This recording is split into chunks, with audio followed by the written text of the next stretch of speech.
France Bleu Midi. Ensemble, Daniela Lombroso. Yann Arthus Bertrand, alors Human, c'est le titre de ce nouveau film documentaire que vous signez. On peut le qualifier de fresque humaniste. Il est composé d'images aériennes, ça c'est votre spécialité, et de témoignages face caméra en gros plan de plus de 2000 personnes à travers le monde. Et ça c'est nouveau, les participants répondent à des questions sur la pauvreté, la guerre, l'homophobie, l'amour, le bonheur, la vie, quoi. Vous sentez-vous libre? Quel est le sens de la vie? Quelle est l'épreuve la plus difficile que vous avez dû affronter? Il n'y a pas de commentaires dans le film, seulement des images de ces visages qui parlent en gros plan.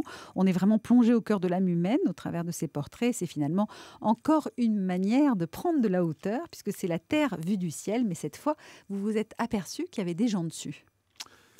J'ai voulu, en fin de compte, parler au cœur des gens. Dans les années 90, je suis tombé en panne d'hélico dans un tout petit village au Mali, dans ce qu'on appelle les agriculteurs de subsistance. Ce sont des gens qui travaillent la terre à la main et qui ne vendent rien. Simplement, leur truc, c'est de nourrir leurs enfants. Et j'ai passé 2 jours avec cette famille. Il avait ses 2 femmes et ils m'ont parlé tout, ils m'ont raconté leur vie. Et avec leurs trésors, avec un vieux Coran très abîmé, avec quelques bijoux. Et son angoisse d'être malade, son angoisse de la météo. Et puis en même temps, la joie de vivre, le bonheur. Et vous savez, tout ça, je le savais, cette angoisse-là, parce que ça se lit dans des rapports, dans les chiffres. On sait ce que c'est qu'une agriculture de subsistance. Ils sont près d'1 milliard sur la Terre. Et c'est les premiers qui vont souffrir du changement climatique. Et puis, leur angoisse existentielle, qui était très loin de la mienne, et en fin de compte, très proche de la mienne. Je dessinais ma maison, ils m'ont parlé de leur vie. Ça m'a tellement nourri, tellement enrichi. Quand après, je voyais quelqu'un, un petit bonhomme, là-haut de mon avion, qu'est-ce qu'il a à me raconter? Qu'est-ce qu'il pourrait me dire? Et je pense que tout le monde ici, autour de ce studio, on a un truc à dire à l'autre. Et on avance avec l'autre. Et donc, on a fait le projet 6 milliards d'autres, qu'on avait montré au Grand Palais. Et puis, je voulais mélanger un peu la photographie aérienne et ça. Et j'ai vu le film de Terrence Malick, qui commence justement par le début, la naissance du monde, et après l'intimité d'une famille. Et je me suis dit, je vais essayer de faire ce film. Et je voulais aussi faire un film qui ne soit pas une entreprise commerciale, parce qu'on touche à des choses très graves, très importantes. Alors c'est un système un peu particulier dont on va parler tout à l'heure, puisqu'on pourra voir ce film à la fois à la télévision, au cinéma, sur Internet, il sera gratuit. Enfin, on va y revenir, mais d'abord je voudrais que ceux qui nous écoutent comprennent exactement ce dont il s'agit. Alors, donc c'est du témoignage. C'est un film politique d'abord. Je voulais essayer de comprendre. Bien sûr, on n'a rien compris, mais pourquoi est-ce qu'on fait encore la guerre aujourd'hui? Comment est-ce qu'aujourd'hui, après ces années de philosophie, d'expérience, on est encore en train de se battre pire que les animaux? Ce que font pas les animaux? Comment est-ce que la haine, comment on sort de la haine, de la vengeance? Qu'est-ce que vous avez compris à la fin de tout ça? Parce que finalement, ce sont des témoignages, vous interrogez des gens, c'est passionnant quand on regarde, parce que ce sont des gens qui ne sont pas comme nous, a priori, qui ne vivent pas les mêmes situations que nous, qui ne vivent pas la même chose que nous, mais qui sont de l'espèce humaine, comme nous. En tout cas, ceux qui sont en guerre, oui. Ceux qui sont en guerre principalement. Après, même quand on parle d'amour, les situations ne sont pas les mêmes. Les modes de vie, les mœurs, la culture n'est pas la même. Donc c'est vraiment passionnant à regarder. Mais à la fin, qu'est-ce qui en ressort selon vous? Qu'est-ce que vous avez appris? Alors moi, je suis devenu peut-être plus intelligent, peut-être comprendre... On est content pour vous, mais non, mais comprendre quelle est ma mission. Mais c'est un film très personnel, très introspectif. Alors, c'est pas un film où vous partez ailleurs, vous pensez à vous. Tous ces gens qui vous parlent, c'est vous qui parlez. Et je pense que tous, on peut se poser la question, qu'est-ce que c'est que d'être un être humain? Quelle est ma mission sur Terre? C'est pas une mission, c'est compliqué, mais pourquoi je suis là, quoi? Et d'ailleurs, c'est très souvent les gens qui... d'être un être humain, après avoir fait le film, c'est regarder le monde avec plus de gentillesse et de bienveillance, et n'ayant pas peur de parler d'amour et d'aimer les autres. Darwin, vous savez évidemment qui Darwin. Oui. Vous connaissez ses théories. Au départ, il pensait que ce qui faisait que la société pouvait avancer, c'était finalement la guerre, c'est ce qui motivait, le fait de se battre les uns contre les autres. Et à la fin de sa vie, il a changé complètement d'optique et il a dit ce qui fait que la société avance et que l'homme avance, c'est au contraire la solidarité et l'empathie. C'est grâce à ça qu'on arrive à être 7 milliards à Terre aujourd'hui. On a une espèce tellement intelligente et empathique. Ensemble, on a construit un monde. On ne serait pas 7 milliards. Vous savez, quand je suis né, on était 2 milliards. C'est incroyable de penser que dans ma vie d'homme, j'ai vu la population du monde tripler. Et aujourd'hui, avec ce qui est en train d'arriver, le changement climatique comme des réfugiés, je pense qu'aujourd'hui, on est en plein dans le cœur, le film est vraiment au cœur de ce qui se passe en ce moment.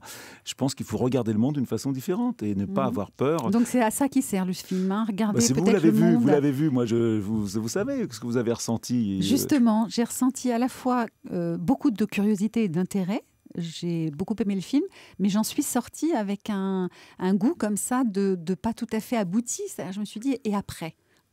Alors après, c'est vous qui avez la solution, parce qu'aujourd'hui, moi je ne suis pas dans le pessimisme, parce que je pense qu'aujourd'hui, le pessimisme amène la fatalité, et surtout l'inaction. Moi je suis quelqu'un dans l'action. Beaucoup de gens, c'est vrai que c'est une réaction que disent beaucoup de gens, et moi qu'est-ce que je fais après? Mais c'est vous qui avez la solution, moi je n'ai pas la solution. Moi je vous mets, vous savez, ce film, il faut le voir avec beaucoup d'humilité et de simplicité et de modestie. On n'était qu'une passerelle entre ces gens qui nous racontent des histoires inouïes, magnifiques. Vous savez, on a tous dans notre vie des gens qui, de temps en temps, vous racontent une histoire qui change votre vie, qui vont dire un truc qui vous a touché au cœur.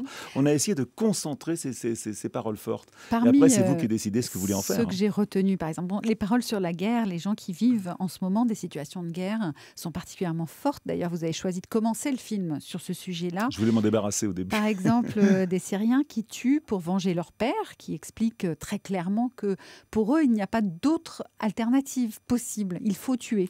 Et puis il y a aussi des Israéliens et des Palestiniens qui ont perdu leurs enfants et qui veulent sortir du cercle de la vengeance, qui ont compris que c'est pas parce que leur fille a été tuée qu'ils doivent tuer quelqu'un d'autre et qui doivent, pour sortir de ce cercle de la violence, il faut vraiment voir la vie différemment. Et il y a des gens qui le disent. Un soldat américain qui dit que la sensation qu'on éprouve quand on a tué quelqu'un une fois ne ressemble à aucune autre. Et la seule chose que l'on veut, quand on a ressenti ça, c'est le ressentir à nouveau. Il a l'air complètement dingue. Est-ce que vous savez qu'il y a 17 vétérans américains qui se suicident tous les jours aux États-Unis, qu'il y a plus de soldats américains qui sont morts en se suicidant que morts au combat? La guerre, ça rend fou. Et de tuer quelqu'un, c'est pas un acte, c'est pas ce qu'on voit à la télévision ou à la radio, dans les jeux vidéo. C'est important de tuer quelqu'un. Mais oui, et ce qu'on a appris aussi dans ce film, c'est qu'on aime tuer. Que je pense que l'homme, on fait la guerre. J'ai aimé tuer. Il dit j'ai ressenti quelque chose de tellement fort que j'ai eu qu'une envie, c'est de le refaire. Il y a une femme qu'on n'a pas mis dans le film qui est une femme israélienne et qui dit tant qu'on n'aura pas compris que la femme palestinienne qui se fait sauter dans une classe de l'israélienne, quand on n'aura pas compris que le soldat allemand qui mettait des gens dans la chambre à gaz, qu'on n'aura pas compris que le violeur, que la violée, c'est moi aussi. J'ai tous ces personnages en moi et tant qu'on n'aura pas compris ça, on n'avancera pas. Et j'en suis certain. Tous ces gens qui vous parlent, chose difficile, c'est ça qui est à la fin, qui vous rend à la fin du film. Moi, j'ai beaucoup de gens qui me disent ça me rend plus humain. C'est-à-dire qu'on a une humanité en nous qui est là, qui est prête à sortir.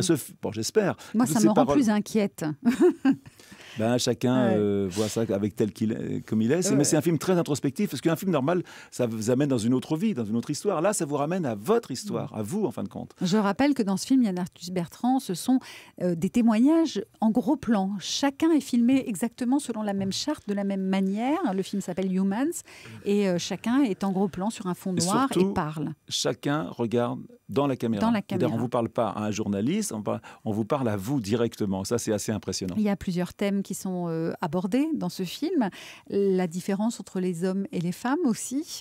Une Italienne qui dit qu'elle n'aimerait pas du tout être un homme parce que pour un homme, finalement, tout est facile. Du coup, quand c'est trop facile, on s'ennuie. Et les hommes s'ennuient alors que les femmes doivent toujours se battre, en faire plus. Alors c'est fatigant, mais c'est fascinant et ça rend la vie plus passionnante. Ça, les femmes aiment beaucoup ce moment, ce passage. Vous en pensez quoi, vous ?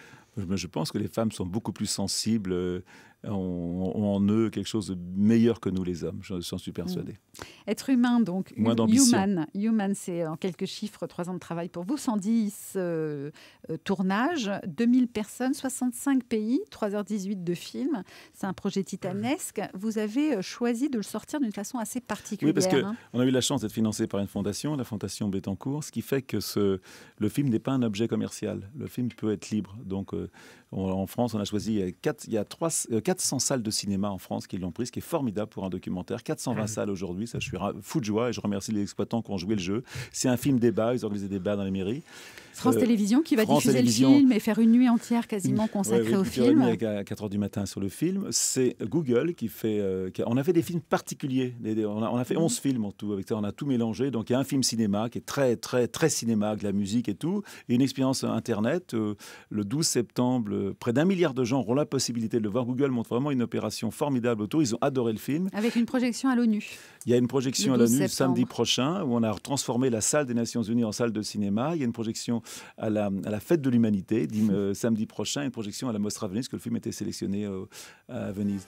Et puis surtout, s'il n'y a pas de cinéma chez vous, il n'y en a pas, eh bien vous pouvez, vous êtes maire de petite commune, association, vous pouvez nous demander, vous allez sur le site internet et vous demandez et on vous envoie gratuitement un Blu-ray pour organiser des projections. Donc c'est vraiment, on a essayé vraiment de rassembler, mais c'est un film. Vous savez, on peut tous essayer de changer le monde dans sa vie. On peut tout à sa façon. Vous savez, boulanger. Bon, moi, j'essaye à ma façon d'amener dans ce monde.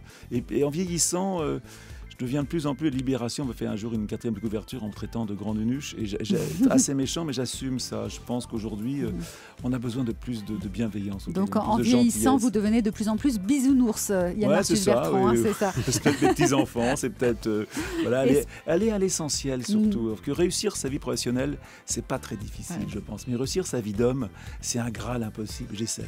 Voilà. Yann Arthus Bertrand, qui est votre invité aujourd'hui dans France Bleu Midi Ensemble. Et dans un instant, c'est Allô les stars avec Thierry Garcia.